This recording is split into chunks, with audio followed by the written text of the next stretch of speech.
எல்லாம் வல்ல இறைவனின் பொற்பாதங்களை மனம் மொழி மெய்யால் போற்றி பணிகிறேன்.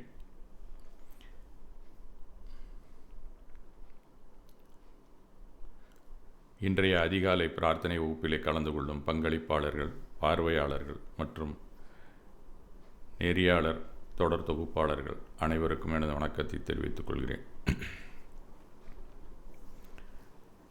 யாரை பார்த்தும் யாருடைய சூழ்நிலையையும் பார்த்து ஏளனமாக சிரிக்காதே. உன்னை பார்த்து ஊரே சிரிக்கும்படி காலம் உனக்கு கடும் தண்டனை கொடுத்துவிடும். இது போன்ற முதுமொழியெல்லாம் நாம் நிறையவே முதியோர்கள் நமக்கு வழங்கியிருக்கிறார்கள். இதெல்லாம் நமக்கு எதை நினைவூட்டுகின்றன என்றால் வினை கொள்கையை நினைவூட்டத்தான். நாம் வினையின் அடிப்படையிலே தான் நம் வாழ்நாள் சென்று கொண்டிருக்கிறது. அந்த விதி வகுத்த வழியிலே தான் நாம் சென்று கொண்டிருக்கிறோம் அப்படிங்கிறத நமக்கு அப்பப்போ இடித்து உரைப்பவர்கள் தான் முதியோர்கள், அந்த முதுமொழியாளர்கள். இது மாதிரி நிறைய நீங்கள் முதுமொழிகளை நீங்கள் கேட்டிருக்கலாம். இதுக்கெல்லாம் அடிப்படை நமக்கு வினை ஒன்று இருக்கிறது, அது எப்போவுமே தன்னுடைய கடமையை நிறைவேற்றி கொண்டு இருக்கிறதுங்கிறத நினைவில் கொள்ள வேண்டும் அப்படிங்கிறது தான் அவர்கள் அவ்வப்போது நமக்கு சுட்டி காட்டு கொண்டு இருக்கிறார்கள். இந்த சமூகத்திலே நாம் வாழ சமூக சட்டம் பாதுகாப்பாக உள்ளது. அதற்கும் கீழே நாம் எந்த குலத்தில் பிறந்தோமோ அதற்குன்னு ஒரு சட்டம் இருக்கும். நம்ம குடும்பம், நம்ம எந்த குலமோ அதில் நாங்கள் எங்களுக்கு இந்த மாதிரி கலாச்சாரம் இருக்குது, சில பழக்க வழக்கங்கள் இருக்குன்னு அதுக்கு ஒரு சட்டம் வச்சுருப்பாங்க. ஜாதி சட்டம் வேறு அடங்கி உள்ளது. ஜாதி சட்டத்தை பறைசாற்றும் பல சினிமாவை கூட இப்போ வந்து கொண்டு தான் இருக்கின்றன. அதை ஒழிக்கணும்னு பார்க்குறாங்க, ஆனால் அதை அதிகப்படுத்துறது மாதிரி தான் அவங்க எடுத்துக்கிட்டு இருக்காங்க. பல சமூகங்கள் வாழும் இந்த மாநிலத்திற்கு என்று சில வரமுறை சட்டமாக நம்முடைய சட்டம் மன்றம் வகுத்துள்ளது. அது ஒரு சட்டம் இருக்குது. இவையும் அதன் வட்டத்திற்குள் வாழும் மனிதர்களுக்கு ஒழுங்கை கற்பிக்கிறது. ஸ்டேட் லெவலில் இருக்கிறதும் அதான் நமக்கு சொல்லுகிறது. அதை விட்டு விலகும்போது அதற்குரிய தண்டனையை மாநில அரசு வழங்குகிறது.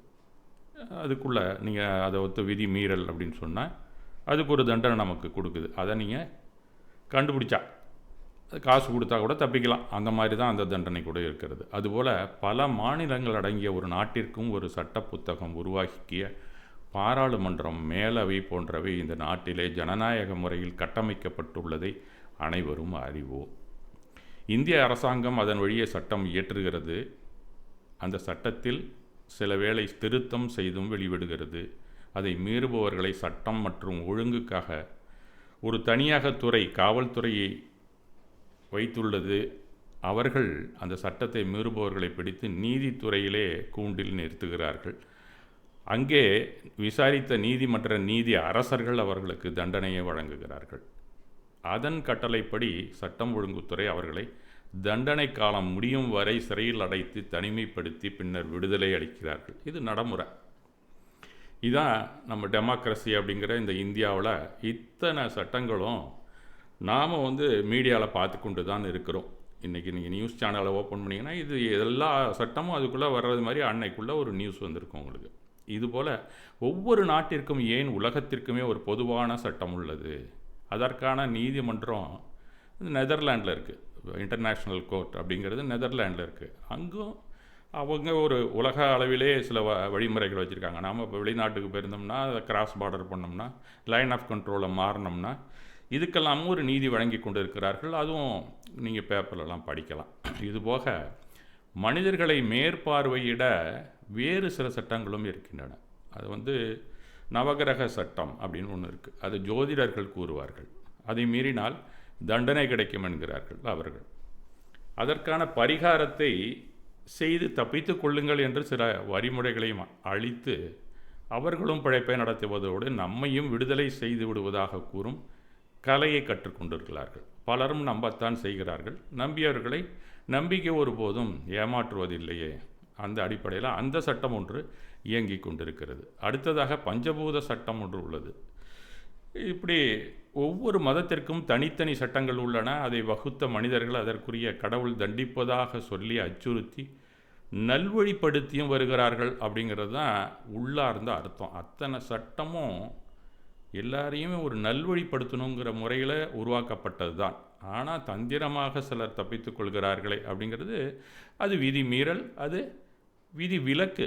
அதை நாம் கவனிக்கணும்னு அவசியமே கிடையாது. எல்லாருமே அதை கவனித்து அதை கலாச்சாரமாக கொண்டு வர முயல்வது தான் மிக மிக வருத்தத்திற்குரிய செயலாக இருக்கிறது. இவை எல்லாவற்றிற்கும் டிமிக்கி கொடுத்து வாழும் மனிதர்களை, தந்திரக்காரர்களை தண்டிக்க பிரபஞ்சமே ஒரு சட்டம், ஒரு ஒழுங்கை வடிவமைத்து உள்ளது.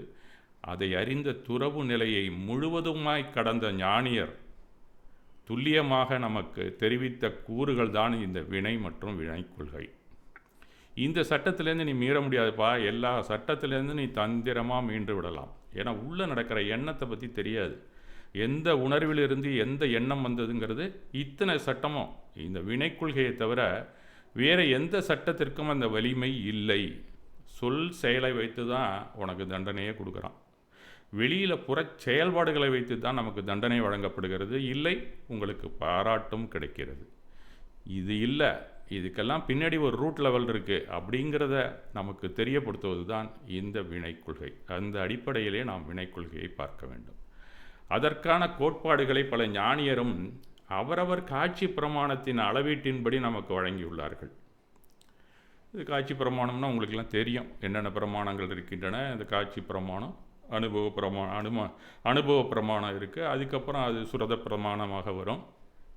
அதுதான் நமக்கு இப்போ ஆகம பிரமாணமாக நமக்கு வழங்கியிருக்கிறார்கள். இது ஒரு ஹிரார்கியாக அந்த புரோட்டோக்கால் படி நமக்கு கிடைக்கிறது. இந்த அத்தனை காட்சி பிரமாணமுமே அதை பற்றி நம்ம பேசணும்னா அது அந்த அந்த பக்கம் போயிட்டே இருக்கும். இது எல்லாமே இவ்வினை சட்டங்களே அனைத்தும் உலகிற்கும் பொதுவான நீதிமன்றம். இயற்கையாக இயங்கும் அதன் சட்டங்கள் நமக்கு நீதியை வழங்கி வருகிறது என்பது நிச்சயமான ஒன்று தான். இந்த நீதி மிக மிக துல்லியமாக மிக சரியாக யார் யாருக்கு போய் செல்ல வேண்டுமோ அந்த நீதி அவர்களுக்கு அளிக்கப்படுவது தான் நிச்சயமான உண்மை. நம்பினாலும் நம்பாவிட்டாலும் இது வகுக்கப்பட்ட வாழ்வியல் முறையில் நல்லொழுக்கத்தை கடைபிடித்து வாழ்பவர்கள் நல்வாழ்வு பெற்று பல பிறவிகள் எடுத்தாலும் கண்டிப்பாக ஒவ்வொரு பிறவியிலும் நிம்மதியாக வாழ்ந்து ஒரு நாள் துன்பத்திலிருந்து முழு விடுதலை பெறுவது உறுதி. இல்லை, என் இஷ்டப்படி தான் நான் வாழ்வேன் என்று தற்குறிகளுக்கு அதன் தண்டனை பல வழிகளிலும் கிடைக்கவே செய்யும் என்பதை நாம் கண்டுகொண்டு தான் இருக்கிறோம். ஆம், இதுதான் இந்த பிரபஞ்ச மாயையின் விளையாட்டு. இப்படி தான் ஞானியர்கள் உரைக்கிறார்கள். பல சித்திர விசித்திரங்களை பல பிறவிகளாக அளித்து நமக்காக வரமோ இல்லை தண்டனையோ கண்டிப்பாக அளித்து கொண்டிருக்கும் இந்த விளையாட்டை தான் அது கணத்துக்கு கணம் செய்து கொண்டிருப்பது என்னவோ உண்மைதான். அந்த வினை பற்றிய புரிதலை சுருக்கமாக உங்கள் முன் வழங்கி கொண்டிருக்கிறேன். மேலும் முழுவதுமாக நுட்பமாக விளங்க பல அறிஞர்கள் தொடர்பின் வழியே நீங்கள் முழுவதுமாக விளங்கி கொள்ளலாம். இது என்னோட ஒரு என்ட்ரி லெவல், ஒரு எலிமெண்ட்ரி லெவலில் தான் நான் உங்களுக்கு சொல்லி கொண்டிருக்கிறேன். இந்த மின்னணு கூட்டமைப்பு கூட முன்னே எப்பயோ நமக்கு தீர்மானிக்கப்பட்ட ஒரு விதிக்குள் அடங்கியது தான். நான் இவ்வேளையிலே உங்கள் முன் தோன்ற வேண்டும். நீங்கள் கைபேசியை திறந்து வைத்துக்கொண்டு உங்கள் அன்றாட கடமைகளை நிறைவேற்றி கொண்டே இதை கேட்க வேண்டும் என்பதும் முன்னமே விதி தீர்மானித்த ஒன்று தான். இடையிலே ஒரு மின்சாரம் கட்டானாலோ நெட்வொர்க் போனாலோ அதுவும் அந்த விதியின் விளையாட்டு தான் என்ற புரிதல் நமக்கு அவசியமே. எவ்வளவோ கண்ட்ரோல் வச்சுருக்கான், டெஸ்டிங்லாம் வச்சுருக்கான் எலக்ட்ரானிக்ஸில். இருந்தாலும் 1/1 lakh மிஸ்டேக் வந்துக்கிட்டு தான் இருக்குது. எல்லா எலக்ட்ரானிக் நீங்கள் எதை யூஸ் பண்ணாலும் அது ரொம்ப பர்ஃபெக்ட் அப்படின்னு நாம் நினைத்து கொண்டு இருக்கிறோம். 1/1 lakh மிஸ்டேக் எரர் இருந்துக்கிட்டு தான் இருக்கும். அது என்னன்னு கேட்டிங்கன்னா, இந்த 1/1 lakh இந்த கணத்தில் இருக்கும், அடுத்த 1 லட்சத்துக்கு அப்புறம் அது வராது. அடுத்த கணத்தில் கூட அந்த அடுத்த 1/1 lakh வந்துடும். இது எங்கேருந்து செயல்படுது? அதுவும் ஒரு விதியில் தான் செயல்பட்டு கொண்டு இருக்கிறது. இதையும் அந்த வினை கொள்கை தான் அதையும் கண்ட்ரோல் பண்ணுது.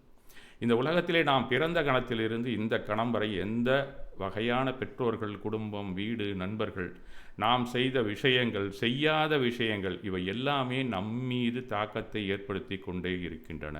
இதை தெரிவிப்பது தான் விதி.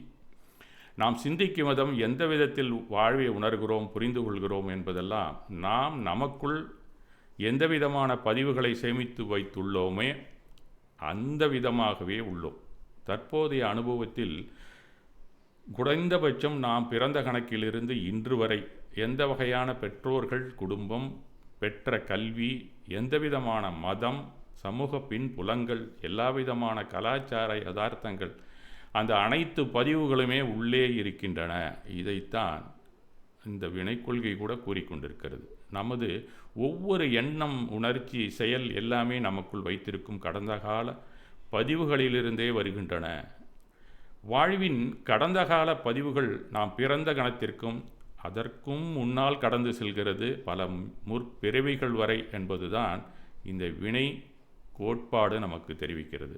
யாரோ ஒருவர் வித்தியாசமான குணத்துடன் இருக்கிறார் என்றால் அவருக்குள் பதிந்திருக்கும் தகவலின் விதம்தான் அப்படி இருக்கிறது. அதனால்தான் அவர் அப்படி நடந்து கொள்கிறார். தற்போது நாம் யார் என்பதை இந்த பதிவுகள் தான் தீர்மானிக்கின்றன என்பதையும் நான் உணர்ந்து கொள்ள வேண்டும். இதுதான் கர்மா எனப்படுவது. பாரம்பரியமாக இந்த தகவல் தான் கர்மா அல்லது கர்ம உடல் அல்லது வாழ்வை உருவாக்கும் காரண உடல், கார்மண சரீரம் என்று எல்லோரும் அழைக்கிறார்கள். பல ஞானியர்கள் ஒவ்வொன்றுக்கும் ஒரு பேர் வச்சுருக்காங்க. ஒவ்வொரு ஏரியாலையும் ஒவ்வொரு மொழிக்கேற்ற அதற்கான பெயர் சொல் இருக்கிறது என்று தான் சொல்ல வேண்டும். இந்த வினையை எளிமையாக புரிந்து கொள்ள தத்துவ இயலாளர்கள் என்ன கூறுகிறார்கள் என்றால், ஏதாவது ஒரு வினையை நீ செய்கிறாயா, அந்த வினை உனக்கு எதிர்வினையாக அதே அளவாக உன்னிடம் ஒரு நாள் வந்து சேரும். இதிலிருந்து நீ தப்பவே முடியாது. இதைத்தான் அவர்கள் கூறுகிறார்கள். இந்த பிறவிலே தெரிந்தும் தெரியாமலும் வினையாற்றி இருப்போம், அது கண்டிப்பாக ஒரு நாள் விதியாக உனக்கு வந்து சேரும். அது மட்டுமல்ல, ஏதோ ஒரு பிறவியில் செய்திருப்பாய், அது வந்து இப்போது உன்னை எதிர்கொள்ள முன்னே நிற்கிறது அப்படிங்கிறது தான் உண்மை. இந்த பிறவியில் செய்ததற்கு எனக்கு ஏன் அந்த பிறவியிலேயே தண்டனையாக விதி வருவதில்லை என்றால், உடலுக்கு வினையும் வந்து சேருவதில்லை, உயிருக்கு வினை வந்து சேருகிறது அப்படிங்கிறது தான் உண்மையான கூறு. பல பேரும் நம்ம உடம்புக்கு தான் கொடுக்கணும் தண்டனை, அப்பயே கொடுத்துட்டு போக வேண்டியதானே அப்படின்னு நினைப்பாங்க. இந்த வினை கொள்கையை படிச்சிங்கன்னா உள்ளுக்குள்ளே அனாட்டமி படி உயிர் அப்படின்னு ஒன்று இருக்குது, ஆன்மான்னு இருக்குது, அதுக்கு தான் இந்த வினைகள் சேருகின்றன. அதனால் இந்த ஆன்மா எப்போவுமே மரிப்பதே இல்லை. அதனால் இந்த பிறவியில் விதி உன்னை செயலாற்ற கணந்தோறும் சூழலை அமைக்கிறது அப்படிங்கிறது தான் நாம் எதிர்கொள்ளும் அன்றாட வாழ்க்கையிலே நாம் என்னென்ன சந்திக்கிறோமோ அதுதான் விதி. எந்த பிறவியிலோ செய்த வினை இப்போதுள்ள உடம்பை நோக வைக்கும், இப்போது வந்து தாக்கும் காரணம் தெரியாமல் போவதால் நாம் துடித்து போவோம். அதுதான் விதியின் விளையாட்டு. ஞானியர் சொல்லுவார்கள், இப்போதைய விதிக்கு காரணம் எல்லாம் எப்போதோ செய்து முடித்த காரியம் அப்படின்னு சொல்லுவாங்க. அன்றைய காரியம் இன்றைய காரணமாக நம்மை காரியம் ஆற்ற தூண்டுகிறது அப்படிங்கிறது தான் ஒரு சுழற்சியான விதி கொள்கை. அதை நாம் புரிந்து கொள்ள வேண்டும். இந்த விதியை 3 வகையாக நாம் பார்த்தோம் அன்றைக்கே. ஒன்று, வினை கட்டில் எஞ்சிய வினைகள், total stock of garments at this instant. இப்போ இந்த கணத்தில் நம்மள்ட்ட என்ன இருக்கோ டோட்டலாக நம்மள்ட்ட கார்மன உடலில், அதுதான் எஞ்சிய வினைகள் அப்படின்னு சொல்லாங்க. அது சத்துவ கரணம். கரணம்னா மாறுபாடுடனான ஒரு செயல்பாடு, வேறு ஒன்றும். கரணம்னா என்னமோ நினைக்க வேண்டாம், அது மாறுபட்டுக்கிட்டே இருக்கும், வேறு ஒன்றும் கிடையாது. அந்த மாதிரி ஒரு சிஸ்டம் நம்ம உடம்புல இருக்குது. அதை வந்து வேறு ஞானியர்கள் அவர்கள் கூற்றிலே அது சஞ்சீத கர்மா அப்படின்னு சொல்கிறாங்க. அடுத்தது பலன் கொடுக்க உதயமாகி, அதாவது பக்குவப்பட்ட வினைகள், அதுதான் விதியாக நாம் வீதியிலே செல்லும் போதும் எதிர்ப்படுவது, அதற்கான சூழ்நிலையை நமக்கு ஏற்படுத்தி அதிலே நம்மை தள்ளி விடுவது, நம்மை பிறக்க வைப்பது, இதெல்லாம் தான் அந்த பக்குவப்பட்ட வினை என்று சொல்லக்கூடிய அந்த வினைகள் விதியாக நமக்கு உதயமாகின்றன. அடுத்து அந்த சூழ்நிலையிலே நாம் செய்யும் செயலால் நம்மை தேடி வந்தடையும் புதிய வினைக்கட்டு. இது ஒரு சைக்கிளிக்காக நடந்துக்கிட்டே இருக்கு. உள்ளே இருக்கிற அந்த வினை என்ன செய்கிறது, விதியாகி வெளியே நமக்கு வெளியேறுகிறது. அந்த விதியை நாம் எதிர்கொள்ளும்போது நாம் ஏதாவது ஒரு செயலாற்றினால் அது மீண்டும் நமக்கு உள்ளக்குள்ள பழைய எஞ்சிய வினையோடு சேர்ந்து புதிய டெபாசிட் பேலன்ஸ் ஒன்று உருவாக்கி வைத்து விடுகிறது.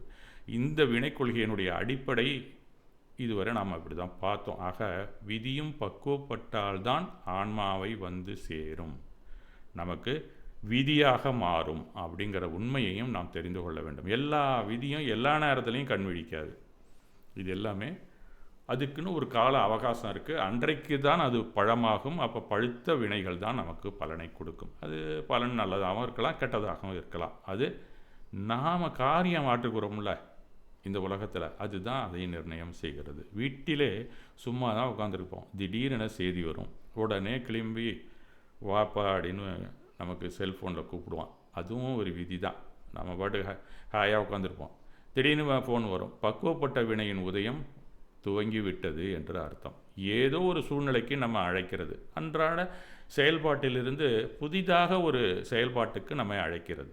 அப்போது நம்ம உடலில் இருந்து உதயமாகிய பழைய வினைகள் வெளியேறுகின்றன அப்படிங்கிறது தான் உள்ளார்ந்த அர்த்தம். அங்கே போனால் காரியம் உடனே முடியாது. நாம் எல்லாம் திட்டமிட்டு போகலையே, திடீர்னு கூப்பிட்றோம், திடீர்னு நம்ம போகிறோம். 2 நாட்களுக்கு திட்டமிட்டால் அப்போ தான் கனமழை வரும். இலங்கையிலே உருவான புயல் சின்னம் 2 நாளில் திசை மாறி தமிழ்நாட்டு டெல்டா மாவட்டத்தையே தாக்கும்னு டிவியில் சொல்லுவோம். அப்புறம் மாட்டிக்கொண்டு அங்கேயே நாம் இருந்து விட வேண்டியதான். என்ன செய்கிறதுன்னு யோசிப்போம். உடனே திரும்பி சென்னைக்கே வந்து விடுவோம். போன காரியம் முடியவே முடியாது. இதுவும் ஒரு விதியின் விளையாட்டம். இப்போ நாம் அந்த காரியத்தை அப்போ முடிக்கலான்னு நினச்சிட்டு நம்மளை கூப்பிடும், ஆனால் முடிக்காமே திருப்பி நம்மளை அனுப்பிடும். இப்படி போயிட்டு திரும்பி வர வரை நம் உணர்ச்சியின் வசப்பட்டு எப்படியெல்லாம் சிந்தித்தோம், எப்படியெல்லாம் பேசினோம், எவ்வாறெல்லாம் செயல்பட்டோம், இந்த 3 காரணிகளும் புதிய வினைகளை நமக்கு உள்ளே கவர்ந்து சேர்த்து கொண்டே இருக்கின்றன அப்படிங்கிற உண்மையையும் நாம் தெரிந்து கொள்ள வேண்டும். மொத்த வினையில் விதிக்காக கழிந்தது போக புதிய வினைகள் வந்து சேர்ந்து புது கணக்கு அன்றிலிருந்து அந்த கணத்திலிருந்து துவக்கப்பட்டிருக்கும். இப்படித்தான் நம் வாழ்நாள் நகர்ந்து கொண்டிருக்கிறது. பக்குவப்படாமல் எந்த ஒரு வினையும் விதியாக செயலாற்றுவதில்லை. பக்குவம் வந்தால்தான் நமக்கு அனுபவம் வருவது போல வினைக்கும் ஒரு பக்குவம் உண்டு. நாம் ஒருத்தரை கோபமாக கண்ணா புண்ணான்னு திட்டி விட்டோம் என்றால் அவன் உடனே அடித்து விட்டால் அது அன்றைக்கே எதிர்வினையாகி முடிந்து போகும். அதெல்லாம் டெபாசிட் ஆகிறதே இல்லை. அதனால் ஒரு ஆள் திருப்பி நம்ம திட்டினோன்னு அடிச்சிட்டான்னா ரொம்ப நல்லதுன்னு போகணும். இதுதான் வினை கொள்கை சொல்லுது. இல்லை அவன் அடிக்கலை பேசாமல் போயிட்டான்னா என்னைக்கோ இந்த சம்பவத்துக்காக நமக்கு அடி இருக்குன்னு அர்த்தம். அது எந்த பிரிவினே தெரியாது, திடீர்னு விடும். இப்போ நம்ம ஒரு ஊருக்கு போயிட்டுருக்கோம், ஒரு பெங்களூருக்கே இப்போ போயிருக்கோன்னு வச்சுங்க. அங்கே அந்த காவிரி பிரச்சனை கலவரத்தில் மாட்டிக்கொண்டோம். நீங்கள் இங்கேருந்து ஹோசூர் தாண்டி எலக்ட்ரானிசிட்டிக்கிட்ட போயிட்டீங்க, அங்கேயே நிறுத்திவிட்டான் உங்கள் காரெல்லாம். போக முடியாது. அதுக்கப்புறம் நீ அங்கே தான் ஒரு ஹோட்டலில் தங்க வேண்டியதான். சரியாக போனால் போகலாம் அப்படின்னு சொல்லி அந்த வட்டல் நாகராஜ் பண்ணுறாரு, அவர் பண்ணுறாருன்னு நியூஸ் வந்துக்கிட்டே இருக்கும். நீங்கள் அதை விட்டு போக முடியாது. சரி அங்கே தான் சும்மா இருப்போமே அப்படின்னு சொல்லிட்டு காரை கொண்டு போய் அங்கே ஒரு கோயில் இருக்குது, அந்த எலக்ட்ரானிசிட்டிக்கிட்ட நம்ம ஜெயின் டெம்பிள் இருக்குது. அங்கே கொண்டு இந்த காரை நிப்பாட்டிட்டு அந்த பகவானை தரிசித்தா அடுத்தது சரவணபலிக்குள்ளாக்கு இவர் பாதையை விடுவார்னு நினச்சிட்டு கும்பிட்டோம்னா வெளியில் வந்து பார்த்தா நம்ம கார் கண்ணாடியை உடச்சி வச்சுருப்பான். இது நீ தமிழ்நாட்டை சேர்ந்தவனா அது அவனுக்கு தெரிய வேண்டியதில்லை. கீழே இருக்கிற நம்பர் டிஎன் நம்பரை பார்த்தானே தெரிஞ்சுக்குவான். தமிழ்நாடு நம்பர் பிளேட் போடுறான்னு உடச்சி தள்ளிட்டு போயிடுவான் எல்லா கண்ணாடியும். இது நமக்கே தெரியாமல் நடக்கக்கூடிய எதிர்பாராத ஒரு சம்பவம். இது நாம் எப்பயோ யாரையோ திட்டினத்துக்கு இப்போ அடிக்கிறான் இந்த தீவிரவாதி, அவ்வளோதான். அவனை நம்ம தேடி கண்டுபிடிக்கணும்னு அவசியம் இல்லை. இதுக்கு காரணம் நம்ம தான். இதுதான் விதி அப்படின்னு நாம் திரும்பி வர வேண்டியது தான். இந்த உலகத்தில் எத்தனை உயிர்கள் ஆன்மாக்கள் உடலுடன் உள்ளது, அது அனந்தம் அனாதி காலமாக உள்ளவை, கணக்கிட முடியாத அளவு. இது நமக்கு சொல்லியிருக்கிறாங்க. எத்தனையோ ஆன்மாக்கள் இருக்குது, நம்மளை மாதிரி எத்தனையோ பேர் இருக்கான். அவன் ஒரு விதி கொள்கைகளை சிக்கிக்கொண்டு இந்த நெட்வொர்க்குள்ளே தான் இருக்கிறான். இத்தனை பேருக்கும் அவனும் கடமையாற்றுவதற்கான அந்த விதிக்கான அந்த வினைகள் எப்படி அவனுக்கே போகுது. நீங்கள் ஒரு விதி செய்கிறீர்கள், நான் ஒரு விதி செய்கிறேன், நாம் செத்து போயிட்டோம். இந்த வினையெல்லாம் சேர்ந்து நாம் செய்கிறதுக்கு நீ அனுபவிக்கிறது மாதிரி வந்து நீ செய்கிறதுக்கு எல்லாம் நான் அனுபவிக்கிறது மாதிரி வந்துட்டால் என்ன செய்கிறது அப்படின்னு ஒரு கேள்வி வரலாம். இதுக்கெல்லாம் எப்படி அதனதன் வினைகள் சரியாக தனித்தனியே அவற்றுடன் சென்று சேருகின்றன, இது சாத்தியமா? இப்படி ஒரு கேள்வி கேட்க தானே வேணும். ஏன்னா தர்க்கம் தான் நம்மளை பொறுத்த வரைக்கும் எல்லாமே தர்க்கம் தான். தர்க்கம் இல்லைன்னா நம்ம விதி கொள்கையை தெரிந்து கொள்ள முடியாது. அப்போ நம்ம தேடல், அந்த தேடலில் இந்த வினாக்கள்லாம் வரதான் செய்யும். இது சாத்தியமா என்று தோன்றலாம். இப்போ வங்கியில் நீங்கள் முன்னாடியெல்லாம் போய் பணம் எடுக்க போனீங்கன்னா, பணம் போட்டிங்கன்னா சமயத்தில் என்ன பண்ணுவாங்க, லெட்ஜர் ஷீட்டில் 94 இருக்கும், அடுத்தது 95ன்னு இருக்கும். 95ல் போய் சேர்த்து போவான் 94. அது நடக்கிறது இயற்கை, அது உங்களுக்கே தெரியாது, அதெல்லாம் உள்ளுக்குள்ளே நடக்கிறது. இப்போ நாங்கள் பண்ணுற தப்பு அதெல்லாம். அந்த மாதிரி சேர்ந்துருக்கோம். அப்புறம் நீங்கள் என்னைக்காச்சும் போய் பேலன்ஸ் செக் பண்ணிங்கன்னா தப்பாக இருக்கும். நான் பணம் போட்டானே அப்படின்னு கேட்டுட்டு இருப்பாங்க வந்தவங்க. வாங்கி பார்த்தாக்கா பணம் சேர்ந்துருக்காது, என்னன்னு புரியலையே அப்படின்னு சொல்லி அதை கண்டுபிடிச்சி யார் கணக்கில் சேர்ந்துருக்கு அப்படின்னு கண்டுபிடிக்கணும். அதை கண்டுபிடிச்சி அதுக்கப்புறம் அந்த ஆளுக்கு அந்த பணத்தை எடுக்காமல் இருந்தால் அதுலேருந்து பணத்தை எடுத்து உங்கள் கணக்கில் சேர்க்கணும். இது எத்தனை பேருக்கு விதிகள் வேலை செய்து பாருங்கள். இந்த ஆளுக்கும் கணக்கில் போய் சேரலை, அதை வேலை பார்த்தவனும் தப்பாக செஞ்சுருக்கான். இந்த 2 பேருக்கும் அவருக்கு என்றைக்கே பண்ணவனுக்கு தண்டனை, அந்த பணம் போட்டவனுக்கு. இன்றைக்கி புதுசாக இவன் தப்பு பண்ணால இவனுக்கு புதுசாக ஒரு தண்டனையை மண்டையில் ஏற்றி வச்சுருக்கோம், அவருக்கு அங்கே கழிச்சிருக்கும். இந்த மாதிரி ஒரு கணக்கு வங்கிக்குள்ளேயே நடந்து கொண்டு இருக்கிறதை நான் பார்த்துருக்கிறேன். இதுவும் ஒரு விதியின் விளையாட்டு தான். பின்னாடி கண்டுபிடிச்சா அவனுக்கு என்ன கொடுக்கணுமோ போய் சேர்ந்து விடும். இது மாதிரி நாம் கச்சேரி கலவரம் தான் எப்போ பார்த்தாலும் வாழ்க்கையில். அப்போதைக்கு தப்பாக போட்டவன் சம்பளத்தில் பிடிச்சி தர வேண்டிய ஆளுக்கு பேங்கில் சேர்த்துருவான், வேலை முடிஞ்சு போச்சு அன்னையோட. அதனால் நம்ம கணக்கை நாம் தான் அப்பப்போ சரி பார்த்துடணும். எல்லோரும் பிழை செய்பவர்கள் தான். பூமியில் கம்ப்யூட்டர் பிழை செய்வாதுன்னு யாரும் நினைக்காதீங்க. கம்ப்யூட்டரில் அடிக்கும்போதும் தப்பாக தான் அடிக்கிறாங்க நிறைய பேர். கம்ப்யூட்டர் சரியாக வேலை செய்யும், அதை யார் இன்புட் பண்ணுறானோ அவன் விதி சரியாக இல்லை, நம்ம விதி அங்கே சரி இருக்காது. அங்கேயும் தப்பு தான் வரும். அப்பப்போ நீங்கள் செக் பண்ணிட்டு தான் இருக்கணும். உங்கள் கணக்கு வேற எவனும் பணம் எடுத்துருவான், இல்லைனா அவன் கணக்குக்கு நம்ம பணம் போய் சேர்ந்துடும். இதுவும் நடந்து கொண்டு இருப்பதும் நம்மளுடைய விதி தான். உனக்கு உள்ள வினைகள் உங்களுக்கும் அவருக்கு உள்ளது எனக்குமாக குளறுபடி ஆகி பந்தமாகி விடாதா? எப்படி நான் போட்ட கணக்கில் உள்ள பணம் இன்னொருத்தனுக்கு போயிடுச்சு, அது மாதிரி ஆவாதா அப்படிங்கிற ஒரு விழிப்பு நமக்கு வரதான் செய்யும். அப்போ இந்த விஷயத்தில் பிரபஞ்சம் விழிப்பாகத்தான் எக்கணக்கும் இருக்கும் அப்படிங்கிறத நம்ம தெரிந்து கொள்ளும். அது எப்படி அவரவருக்கான வினையை என்று முடிவு செய்யப்பட்டு அவரவர் கணக்கில் பதிவேற்றம் செய்யப்படுகிறது அப்படிங்கும்போது, முற்கால ஞானியர்கள் அறிஞர்கள் என்ன சொல்லுகிறார்கள் என்றால், ஒரு மந்தையில் மாடுகள் நிறைய மேய்ந்து கொண்டு இருக்கிறதுனா, அப்போது அந்த மந்தைக்கு ஓடி வரக்கூடிய கன்று அந்த பால் குடிக்க தான் வரும். அது கரெக்டாக தன்னுடைய பால் எந்த தாய் பசுவோ அங்கே போய் பாலை அதனுடைய மடியில் அதனுடைய இதில் பாலை குடிக்கும். அப்படிங்கிறது மாதிரி ஒவ்வொருக்கும் வினை அந்தந்த கூட்டமாக இருந்தாலும் அங்கே தான் வரும் அப்படிங்கிறது மாதிரி ஒரு சொல்லியிருப்பாங்க. இந்த காலத்து குழந்தைங்களுக்கெல்லாம் மந்தையும் பார்த்துருக்க மாட்டான், கண்ணுக்குட்டியே பார்த்தானான்னு தெரில. அதுவும் சென்னையில் இருக்கிறவங்கலாம் செத்து போன அந்த வைக்கலால் போட்ட கண்ணுக்குட்டின்னு பாடுவாங்கள்ல, அந்த தான் பார்த்துக்கிட்டு இருப்பாங்கன்னு வச்சுங்களேன். அந்த மாதிரி இருக்கிறவங்களுக்கெல்லாம் தெரியுது, எல்லாமே படித்தவங்க. இப்போ இந்த காலத்தில் எல்லாருமே படிச்சுட்டாங்க. அவங்களுக்கெல்லாம் இந்த மாதிரிலாம் சொன்னால் அப்படியா அப்படின்னு கேட்டுட்டு போவான். அவங்கள்ட்டெல்லாம் எப்படின்னா குளோபல் பொசிஷனிங் சிஸ்டம் அப்படின்னு சயின்டிஃபிக்காக வச்சுருக்கிறான். இது எல்லாருக்கும் எப்படி நடக்குது அப்படிங்கிறத நம்ம ஒரு சின்ன உதாரணத்தில் நம்ம தெரிஞ்சுக்கலாம். இப்போ நான் ஜூம் அப்பில் நம்ம கலந்து கொண்டு இருக்கிறோம். இதில் ஹோஸ்ட்னு ஒருத்தர் இருக்கிறாரு. இப்போ கொஞ்சம் நேரத்துக்கு முன்னே அவர் என்ன சொன்னார், எல்லார் மைக்கையும் நான் சுவிட்ச் ஆஃப் பண்ணிட்டேன் சார், நீங்கள் இப்போ மியூட்டு மறுபடியும் நீங்கள் அன்மியூட் போட்டுங்க அப்படின்னு சொன்னார். அவர் எங்கேயோ இருக்கார், நான் எங்கேயோ இருக்கேன். நான் கிழக்க இருக்கேன், அவர் மேற்க இருக்கார். நான் அமெரிக்காவில் இருக்கேன், அவர் இந்தியாவில் இருக்காருன்னு வச்சுங்களேன். இந்த செயல்பாடு எவ்வளோ கரெக்டாக இத்தனை பேர் நீங்கள் இருக்கீங்க. என்னுடைய மைக்கை நான் ஆன் பண்ணுறேன், அவர் அங்கேருந்தே மீட் பண்ணுறாரு. இது முடியுதில்லை. இந்த மாதிரியான சிஸ்டம் தான் நம்மளுடைய வினை கொள்கையிலும் இருக்கிறது. நாம் உலகத்தில் ஏதோ ஒரு இடத்தில் இருக்கிறோம், இருந்தாலும் நம் கருவியில் உள்ள மைக்கை மட்டும் திறக்க முடிகிறது. நாம் பேச்சையோ பாட்டையோ துவக்குகிறோம். மற்றவங்க கேட்குறாங்களே, இல்லை கேட்குறாங்களோ இல்லையோ அப்படின்னு நாம் நினைத்து கொண்டு தொடர்கிறோம். இப்போ கூட நான் பேசிக்கிட்டு தான் இருக்கேன், எல்லோரும் கேட்குறாங்களா, அவங்கவுங்க சுவிட்ச் ஆஃப் பண்ணிட்டு போயிட்டு இருக்காங்களா, இல்லை வேறு வேலை பார்த்துக்கிட்டு இருக்காங்களோ, இருந்தாலும் நான் பேசி கொண்டிருக்கிறேன். பேச்சு முடிந்த பின்னால் நாம் மைக்கை சுவிட்ச் ஆஃப் செய்து விடுகிறோம். அதை மறந்துட்டோம்னா நம்ம என்ன காப்பி கொடுக்குறியா அப்படின்னு நம்ம வீட்டில் கேட்டோம்னா அதுவும் அந்த மைக்கில் சேர்ந்து வந்துடுது. அதுக்கப்புறம் நம்ம சுவிட்ச் ஆஃப் பண்ணுறோம்னு வச்சுங்களேன். இது போலத்தான் இந்த பிரபஞ்ச இயற்கைக்கும் நமக்கும் ஒரு கட்டுப்பாட்டு தொடர்பு இருக்கிறது. அந்த கண்ட்ரோல் சிஸ்டம் இந்த ஜிபிஎஸ் மாதிரி தான் வேலை செய்கிறது.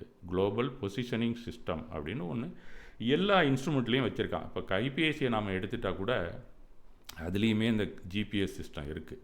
இந்த ஜிபிஎஸ் சிஸ்டம் இல்லைன்னா கைபேசியே உங்களுக்கு இயங்காது. நீங்கள் எங்கேயாவது ஒரு ஊருக்கு போகணுன்னா நேவிகேட்டருக்குன்னு ஒரு ஆப் இருக்குது. அதில் நீங்கள் போட்டிங்கன்னா நாங்கள் இங்கேருந்து வந்தவாசிக்கு போனோம்னா எப்படி சிறப்பான ஒரு வழியில் நீங்கள் எப்படி போகலாம் அப்படிங்கிறத அது படம் மாதிரி போட்டு காமிக்கும். ஒரு ட்ராக் இருக்கும்.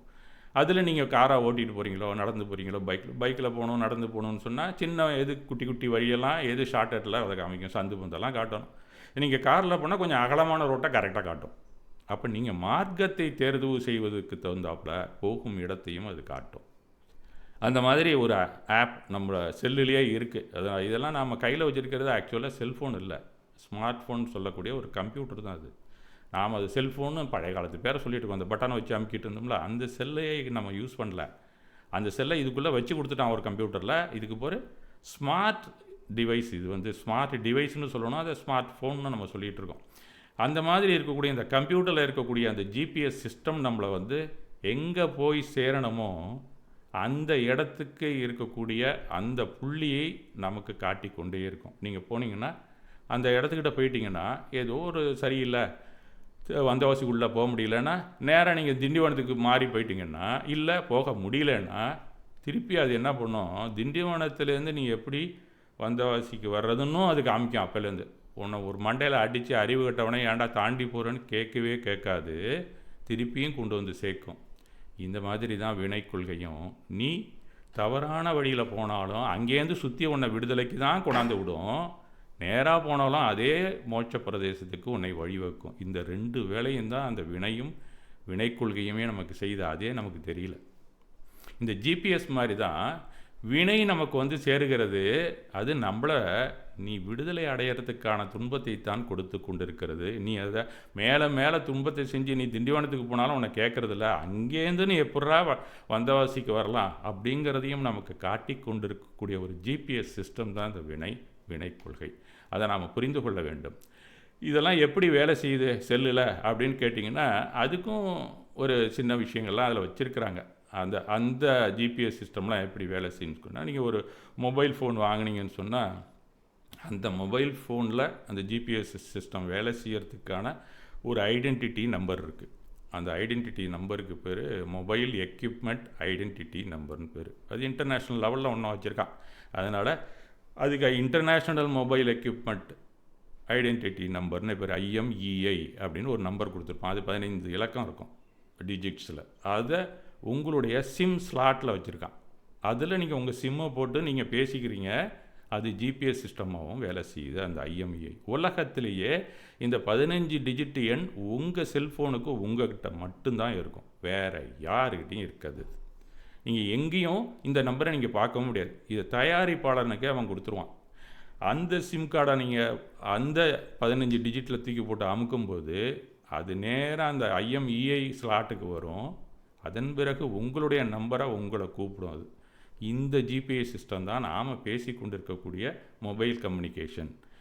இது எப்படி இயங்குதுன்னு கேட்டிங்கன்னா, மிக துல்லியமாக எங்கே இருந்தாலும் அந்த IMEI உங்களை ஐடென்டிஃபை பண்ணி எந்த டவர்லேருந்து எந்த சேட்டலைட்டு போனாலும் உங்கள் IMEI நம்பரில் வந்து உங்கள் மொபைலில் வந்து உட்காந்துக்கிட்டு உங்களை ஆட்டி படைச்சிக்கிட்டு இருக்கோம். அது சொல்கிறபடி நீங்கள் பேசுகிறப்ப நான் பேசுகிறேன்னா நீங்கள் கேட்குறீங்க, நீங்கள் பேசுகிறா நான் கேட்குறேன். இதுக்கெல்லாம் இந்த ஜிபிஎஸ் சிஸ்டம் வேலை செய்கிறதுக்கு ஒரு IMEI அப்படிங்கிற ஒரு கருவி டிவைஸ் இருக்கிறது. அதுபோல் நமக்கு ஆன்மா இருக்கிறது. இந்த ஆன்மா IMEI நம்பரை வச்சு தான் நமக்கு கொண்டாந்து அந்த நமக்கான வினைகளை சேர்க்கிறது அப்படிங்கிறத நாம் இன்றைய விஞ்ஞானத்தை வைத்து நாம் தெரிந்து கொள்ளலாம். இதெல்லாம் எப்படி வேலை செய்யணும்னு ஒரு காலத்தில் கேட்டால் ஒரு சந்தேகம் இருந்துக்கிட்டே இருக்கும். இப்போ சயின்ஸே அதுக்கெல்லாம் நிறைய கண்டுபிடிச்சி வழிவகைகள்லாம் கொடுக்குறான். நீங்கள் வினையிலேருந்து தப்பிக்கவே முடியாது. எனக்கு அறிவியல் தெரியும், வினை கொள்கையும் ஏதியா அப்படின்னா அங்கேயும் IMEI வச்சு உங்களை ட்ரேஸ் பண்ணுவான். இப்போ ஒருத்தன் எவனாவது திருடிட்டு போயிட்டான், ஒரு காரில் போயிட்டுருக்கான் அப்படின்னு சொன்னால் சினிமாலெலாம் காமிக்கிறான் பாருங்க, ட்ராக்கிங் போட்டு காமிப்பான். அப்படியே அது எங்கே போதோ அந்த பாதையெல்லாம் தெரியும். அது எங்கே போனாலும் பின்னாடியே நம்ம துரத்திக்கிட்டு போய் அவனை பிடிச்சிடலான்னு காமிப்பான். நீங்கள் அந்த மாதிரி எங்கே போனாலும் உங்களை துரத்திக்கிட்டே வந்து பிடிக்கிறது தான் வினை, வேறு ஒன்றும் இல்லை. இப்போ புரிஞ்சிருக்குன்னு நினைக்கிறேன். இது எத்தனை கூட்டம், எத்தனை பிரிவுகள், எத்தனை ஜீவராசிகள் உலகத்தில் இருந்தாலும் அவங்கவுங்களுக்குள்ள IMEI நம்பருக்கு வந்து சேர்ந்துடும் அப்படிங்கிற விஷயத்தை நாம் தெரிந்து கொண்டு, வினை கொள்கை உண்மைதான், அது சும்மா ஏதோ எழுதி வச்சுட்டாங்க அந்த காலத்தில் நம்ம நினைக்க வேண்டியதில்லை. அறிவியலுக்கும் அறிவியலாக விளங்கக்கூடிய ஸ்பிரிச்சுவல் சயின்ஸில் தான் அது இயங்கி கொண்டிருக்கிறது அப்படின்னு நம்ம சொல்லலாம். சரி, இந்த மாதிரி இருக்கக்கூடிய விஷயங்களெல்லாம் இயங்கி கொண்டிருக்கிறது. இதை நாம் எப்படி கையாளணும் அப்படிங்கிற விஷயத்துக்கு நாம் வரும்போது, இந்த வினைகளை நாம் கையாள்வதற்கு 3 வகையிலே நமக்கு வினைகள் வந்து சேருகின்றன. அந்த வினைகளிலிருந்து நாம் எப்படி வெளியே வருவது அப்படிங்கும்போது எண்ணம், சொல், செயல் அப்படிங்கிற 3 விஷயங்கள் வழியாகத்தான் நமக்கு வினை கொள்கைகள் வந்து சேர்கின்றன. இந்த எண்ணம் அப்படிங்கிறது உங்களுக்கு எல்லாருக்குமே தெரியும், மனம் சம்மந்தப்பட்ட விஷயம். அதன் பிறகு பேச்சு அப்படிங்கிறது வாக்கு, வெளியில் வந்து செய்யக்கூடிய விஷயங்கள். இந்த வாக்கும் உடம்பும் செய்யக்கூடிய செயல்பாடுகள் இப்போ உலகத்தில் இருக்கிற மற்ற சட்டத்திட்டங்கள் எல்லாம் அடையாளப்படுத்துகின்றன. அந்த எண்ணத்தில் இதை வந்தாதான் அதுக்கு கீழே வரும் அப்படிங்கிற ஒரு ஸ்பிரிச்சுவல் சயின்ஸ் கண்டுபிடிச்சி அதுக்கும் சேர்த்து தண்டனை கொடுப்பது தான் இந்த வினை கொள்கை சட்டம் அப்படிங்கிறது தான் உண்மை. அப்போ நாம் எதை செஞ்சாலும் உள்ளுக்குள்ளே எண்ணம் ஒன்று உருவாகும். இந்த எண்ணத்தை கட்டுப்படுத்துவது யார் அப்படின்னா உணர்வு தான் கட்டுப்படுத்துது. அந்த உணர்வுங்கிற பாவனை தான் நம்ம வினைக்கான காரணமாக இருக்கிறது. அப்போ நம்ம பாவம் என்ன பாவம் மாற்றி விடலாம், பாவனையை மாற்றினால் அதை அழித்து விடலான்னு பாடினால புலவர். அப்போ நம்மளுடைய பாவனையை மாற்றினாலே போதும், நம்மளுடைய வினைகளெல்லாம் பாவங்களெல்லாம் ஈஸியாக மாறிடும். இந்த எண்ணம் சொல்லுக்கு பின்னாடி இருக்கக்கூடிய பாவனையை தான் நம்ம சரி செய்யணும். இதுதான் நம்ம டெய்லி படிச்சுட்டு இருக்கோம். பாவனைக்கான மந்திரங்கள் தான் நம்ம சொல்லி கொண்டு இருக்கிறோம். இந்த உணர்வுக்கான அந்த பாவ கர்மா தான் இந்த எண்ணம் சொல் செயலை செயலாற்ற வைத்து மீண்டும் திரவிய கர்மாவை உள்ளே சேர்க்குது. இந்த சைக்கிளிக்கில் தான் நமக்கு வினைக்கொள்கை நமக்கு ஒர்க் பண்ணுது. உள்ளுக்குள்ளே இந்த கண்ட்ரோல் சிஸ்டம் அத்தனையும் வேலை செய்து கொண்டு இருக்கிறது. அந்த மாதிரி நம்ம ஒன்றுமே நம்ம எந்த காரியம் செஞ்சாலும் பின்னாடி இருந்து நம்மளை ஒரு ஸ்டிமுலஸ், ஒரு ஏதோ ஒரு உந்து சக்தி ஒன்று நம்ம தள்ளுது. அதுதான் பாவனை. அந்த பாவனை என்ன மாதிரி இருக்கிறது அப்படிங்கிற ரூட் காசை கண்டுபிடிச்சி நமக்கு சொன்னவங்க தான் முற்றும் துறந்த ஞானியர். அதாவது துறவியாக போனால் கூட முழு துறவு நிலையை ஏற்றுக்கொண்டவர்கள் தான் முழுதுணர் ஞானிகள். ஆனால் முழு துறவியை நோக்கி பயணிப்பவர்களும் இருக்கிறார்கள். இந்த முழு துறவை நோக்கி பயணிப்போகிற துறவிகள் சொல்லக்கூடிய வினைக்கொள்கையை விட முழு துறவியையும் கடந்து சென்ற ஞானியர் கூறும் வினைகள் தான் என்றைக்கும் சரியாக இருக்கும். அதனால் ஆண்டு அனுபவிக்கணும் எல்லாத்தையும். இப்போ காட்சி பிரமாணம் அப்படின்னு இருந்ததுன்னா அது ஒரு சின்ன ஏரியா தான், போயிட்டு உள்ளே வந்துடுறேன். இப்போ காட்சி பிரமாணம் இருக்குது, அனுபவ பிரமாணம் அப்படின்னு 2 இருக்குது. இது எல்லாமே நம்ம உள்ளுக்குள்ளே இருக்கக்கூடிய எண்ணத்தில் திரைகள் வரக்கூடிய ஒரு அளவீடு தான். காட்சி பிரமாணங்கிறது ஒரு அளவீடு, நம்மளுடைய மைண்டில் ஒரு திரையில் வருது, அதுதான் காட்சி பிரமாணம் அப்படின்னு சொல்கிறாங்க. அதுக்கு ஆதாரம் கிடையாது, அது ஒரு கற்பனை. அந்த கற்பனை அடிப்படையில் தான் நாம் எல்லாத்தையும் வெளியில் பேசுகிறோம், சொல்கிறோம். அவங்களும் ஞானியர்களும் நமக்கு சொல்கிறாங்க. அப்போ அந்த காட்சி பிரமாணத்தில் வந்ததை அவங்க என்ன செய்வாங்க, அன்றாட வாழ்க்கையில் செயல்பாட்டில் செலுத்தி அது சரியாக இருக்கான்னு பார்ப்பாங்க. அப்போ அனுபவத்துக்கு போயிடும். உனக்கு மைண்டில் ஒன்று தோணுது, இந்த வருஷம் நம்ம கண்டிப்பாக பாஸ் பண்ணணும் அப்படின்ட்டு சும்மாவே நீங்கள் உட்காந்துருந்தீங்கன்னா அது அந்த காட்சி பிரமாணம் உங்களுக்கு சக்ஸஸ் கொடுக்காது. நீங்கள் படிக்கணும், படித்து செயல்படணும். அப்போ ஏதோ ஒரு செயலை செய்யணும். காட்சியில் ஒரு வந்ததுன்னா, நான் பெரிய பணக்காரன் ஆகணும்னா பணக்காரன் ஆகணும் அப்படிங்கிறதுக்கான செயல்பாடுகள் என்ன கொடுத்துருக்காங்களோ, நீ என்ன படிக்கணும், இல்லை ஒரு தொழிலை செய்யணும், நாலேஜ் இருக்கணும், ஸ்கில் இருக்கணும், இத்தனையும் பண்ணி நீங்கள் எப்போ அனுபவத்துக்கு வருதோ அந்த காட்சி பிரமாணமும் இந்த அனுபவ பிரமாணமும் ஒன்றிணையும். அதன் பிறகு நீ என்ன சொன்னாலும் அது ஸ்ருதி பிரமாணம். அந்த ஸ்ருதி பிரமாணத்தை தான் நமக்கு இன்றைக்கி ஆகம பிரமாணமாக வழங்கியிருக்கிறார்கள். இந்த சுற்று வட்டம் எப்போ எல்லாமே மெர்ஜாவதோ அவங்க தான் உண்மையான ஞானியர். வெறும் காட்சி பிரமாணம் எல்லாருக்கும் வரதான் செய்யும், ஆனால் ரிசல்ட்டு கூட கிட்டத்தட்ட சரியாக இருக்கும். அனுபவ பிரமாணம் அதோடு சேருமா அப்படின்னு சொன்னால் எல்லாருக்கும் அனுபவம் முழுவதுமையாக இருக்காது. நம்மளுடைய வினைக்கொள்கையில் உள்ளே இருக்கக்கூடிய வினைகள் எல்லாமே நாம் என்ன அனுபவிக்கிறோமோ அதனுடைய பதிவுகள் தான் உள்ளே இருக்குது. நம்மளுடைய வினைகளில் இருக்கக்கூடிய துகள்கள் அனைத்துமே நம்மளுடைய அனுபவங்கள். வெளியில் என்ன மாதிரி இன்ப அனுபவம் இருக்குது, துன்ப அனுபவம், 2ஆக நம்ம பிரிக்கிறோம். இதை திரிகரணத்திலேருந்து நம்ம அத்தனையும் நம்ம செயல்பாட்டிலேருந்து நமக்கு கிடைக்கிது அந்த அனுபவம், அதுதான் பதிவாக ஆகிறது. இந்த அனுபவங்களெல்லாம் உள்ளே போய் நமக்கு ஒரு காட்சி பிரமாணத்தை உருவாக்குது. இந்த அனுபவங்கள் எந்த அளவுக்கு இருக்கோ அது அளவுக்கு கரெக்டாக காட்சி பிரமாணம் உங்களுக்கு வந்ததுன்னா யூ ஆர் கரெக்ட். உங்கள் வாழ்க்கையில் கஷ்டமே இருக்காது, நிம்மதியாக நீங்கள் வாழ்ந்துட்டு சாகலாம். ஆனால் உனக்கு அனுபவம் கொஞ்சமாக இருக்கும், ஆனால் காட்சி பிரமாணம் ஆசையை தூண்டி அதிகமாக இருக்கும். இந்த ஆசை காட்சி பிரமாணத்தை பேராசையாக காட்டி நமக்கு அனுபவம் இருக்கிறதா பொய்த்து போய் நம்மளை அண்டர் எஸ்டிமேட் பண்ணி அது வெளியில் தள்ளும்போது தான் நம்ம கஷ்டப்படுறோம். இந்த சைக்கிளுக்கு நம்ம புரிந்து கொண்டு வாழ்பவர்கள் தான் முழுதுணர் ஞானிகள். அப்படி இல்லாமல் அவங்கெல்லாம் எப்படி அனுபவம் உள்ள முழுக்க இருக்குன்னு சொன்னால், இக்ஷ்வாகு வம்சத்தில் பிறந்தவங்க, ஒரு எம்பரர், 6 கண்டங்களையும் ஆண்ட ஒரு வம்சம். அங்கே பிறந்தால் அவங்களுக்கு என்ன இன்பங்கள் இருக்கும் நினச்சி பாருங்கள். அவ்வளோ இன்பங்கள், பேரின்பங்கள், அழியா இன்பங்கள் அவங்களுக்கு. அன்னன்னைக்கு காலையில் ஏந்திரிச்சு பல் வளர்க்குறதுலேருந்து உடம்புக்கு சட்டை துணி மாட்டுறதுலேருந்து எல்லாம் ஆளுங்க செஞ்சுக்கிட்டே இருக்காங்க. அந்த மாதிரி இருக்கக்கூடிய ஒரு சுக போகத்தில் இருந்தவங்க, முழு அனுபவத்தோடு இருக்கிறவங்க, போதும்ப்பா இதுக்கு மேலே என்ன இருக்குது இந்த உலகத்தில் அப்படின்னு அந்த அத்தனை இன்பங்களையும் துறந்து விட்டு வெளியே வருகிறார்கள். அப்போ அவங்களுக்கு அனுபவம் 10% அந்த சூழ்நிலையிலே இருக்கும். அந்த மாதிரி இருந்து வெளியில் வந்து அவங்க துறவை ஏற்று அந்த துறவிலே முழு துறவையும் கடந்தவர்கள் கூறிய காட்சி பிரமாணம் அனுபவத்தோட கண்டிப்பாக மெர்ஜாய் தான் இருக்கும். அவங்க ஆசைங்கிறது துளி கூட அங்கே இருக்காது. ஏன்னா ஆசைப்படணும்னு அவசியம் கிடையாது. ஆசை என்ன? இன்பத்தை முழுக்க தூக்கணுங்கிற ஆசை தான் நமக்கு இருக்குது. அது பூரா முடிஞ்சு போச்சு அவங்களுக்கு. அதனால தான் ஒரு பெரிய எம்பரராக இருந்தவங்கள்லாம் காட்சி பிரமாணத்தில் வந்து, அனுபவ பிரமாணத்தில் வந்து என்னென்ன சொல்லிட்டு போனாங்களோ அவங்களுடைய கனவுகள், அவங்க சொன்னக்கூடிய சொற்றொடர்கள் எல்லாமே இன்றைக்கும் அப்படியே நடந்து கொண்டு இருக்கிறது. அப்படி இல்லாமல் என்ன மாதிரி சாதாரண ஆள், நானும் துறவுக்கு போகிறேன், எனக்கும் காட்சி பிரமாணத்தில் வினை கொள்கை வருது, நான் சொன்னால் அனுபவ பிரமாணத்தில் வராத விஷயத்தையும் நான் சொன்னால் சரியாக இருக்குமா அப்படிங்கிறத சிந்தனை செய்து எந்த வினைக்கொள்கை மிக மிக சரியாக இருக்குங்கிற சரியான விவேக ஞானத்தோடு நாம் அடிப்படையை புரிந்து கொண்டு அவர்களை நாம் தொழுது அவர்கள் வழியில் செல்வது தான் சரியான முடிவாக இருக்கும். அதை நீங்கள் தான் முடிவு பண்ணணும்.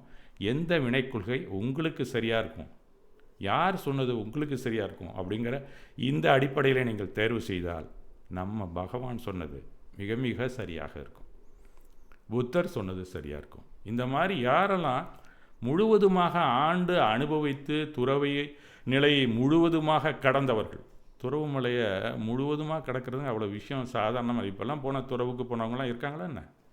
இன்னும் கோவப்படுறவங்க இருக்காங்க, இன்னும் தன்னுடைய புகழ் பெருமையை அதுக்காகவே துறவில் இருக்கிறவங்களாம் இருக்காங்க, நீங்கள் பார்க்குறீங்க.